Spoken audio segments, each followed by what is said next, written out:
Try not to be too shy, but smart enough, not too smart. Because if you're too smart, you're not going to be married. You need to wear like nice clothes when you go for the first date and not be late. Typical German thing, don't be late, be on time. First date, you only have one impression, so don't mess that one up. Being late, that's the ultimate cut you off at the knee. That's it. You don't even get a second chance. Definitely no multi-dating. It doesn't work like that. On the very first date, the guy shouldn't expect his date to be very expressive because a typical Indian girl will take her time to be candid and to open. You guys have a lot of ego and pride, so if you want a second date, just praise his ego. Ne couche pas le premier soir. Don't have sex the first night. You should never date someone that doesn't have religion. Almost everyone in Jamaica has some form of religion, so it's taboo if you date someone that doesn't. Don't talk religion. It's just a no-no. We would call it sectarianism. Probably getting too drunk on a first date. I feel like this is an everything problem. For us, it's just asking what religion somebody is. Or getting too drunk. Yeah. Trinidad is real small. So if you and I are going on a date, you cannot lie to me because my neighbor is cousins with your sister, brother, auntie, uncle, something, and I know everything about you already. Don't show up on a date broke because like you have a lot of guys that say they want to take you out and then don't have any money to take you out. So if you're a woman, I would say don't kiss on your first date. There is no kissing, no touching, stuff like that. And usually when we're dating, we're hiding it from our parents. Never ever have sex or kiss on your first date or the first days of dating. Not to be the most touchy, PDA is not a big thing in Indonesia. It's actually a big no-no. Living with your partner before getting married is definitely still a taboo. We should not kiss or have sex until the third date if you want to have a serious relationship. You can't touch each other on the first date. No kissing, no nothing. Even though right now, like, you know, we're getting wild. You need to always be like apart, like respecting each other's space and not touching. That's a bit of a taboo, I think. Also, like, sex obviously is a taboo. We don't talk about that. It doesn't exist. Dating in Denmark, it's fairly open, but one taboo that's actually pretty funny is probably deciding when you're now exclusive and in a relationship versus not. So that step seems basic, but it's really not in Denmark at all. First, do not.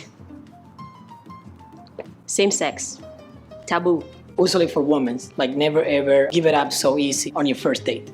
So for us guys, we're like, come on, really, for real? And she's like, no, you know, my mom, and I don't want you to think that I'm this, that I'm whatever. And we're like, really? Like we're very friendly people. So if you want to get results fast, you have to be upfront that you're interested romantically. The girl is taking the first step or asking the guy out first. It's like an implicit rule that it has to be the guy who makes the first move. I would say politics. It's very like, people get very passionate about it. You don't want to give shoes or sneakers or heels or whatever shoes related as a gift because it is believed that they will run away with those shoes. Don't dress like me at all. And also do not look like an ashao. You find out the meaning of that later. First date, you have to not showing too much, anything sexy. Not showing a lot of skin. You have to be formal in the first date to get a good impression. The girl should not be the one paying on the first date. As a woman, never to pay for the first date. You don't do it. Don't even reach out for the wallet. You just sit there and look pretty. Okay, on a first date, the guy has to at least offer to pay. I feel like opinions are changing now and some people are okay with splitting the bill, but he has to at least offer. If he doesn't, it's not a good look. Don't be a cheap date.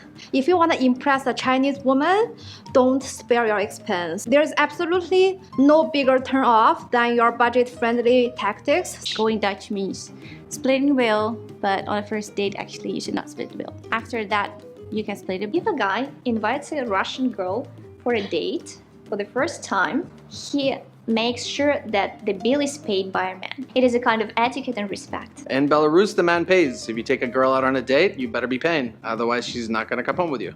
In Romania, you have to pay on the first date. There is no discussion. When it comes to day-to-day dating culture, don't expect your girl to pay for the date because that would be a bad impression on you. She would expect you to be a gentleman. Australians are pretty autonomous. And that goes both for males and females. So even though a male may like to pay for the first date, there's nothing wrong with splitting the bill. Some men, they put their like a car keys or like, you know, wallets or, you know, this kind of things on the table. And yeah, that's not something like good to do in a first date. I would say don't go in for the first kiss on the first date. Look at your phone all the time during the date. It's not really good to talk with your ex. Not ideal to get drunk during the first date either. To talk about your ex on a first date, to cry on a first date maybe, bring your mom or dad with you. Those would be my top 3. Sometimes people bring their friend or their parent on a date. They disguise it with being like fun, like, my mom's my best friend. If she likes you, that's how you know we're gonna get together. It's like, I didn't expect to meet your mother the first time I meet you. Don't talk about ex-girlfriends, politics, money, whatever thing like that. Just kind of have a very nice night. Be cordial, you know, don't use like foul language, and definitely show up for the date. If you don't do that, a girl will chase you down, she will hunt you down, and it will be a scandal. Believe me, it won't be a pretty sight. Brazil is just natural. We just vai ficando, I don't know, it's just fluid. I think this is most of the taboo, and girls are not sluts. Don't want to have sex with you guys, which is nice. Anything goes with Chileans. You can do anything on the first date. You can tell them they're the love of your life. You can ask to move in together. You can rent a motel room. There are no real first dates because everyone gets romantic beforehand, and then after that, anything goes.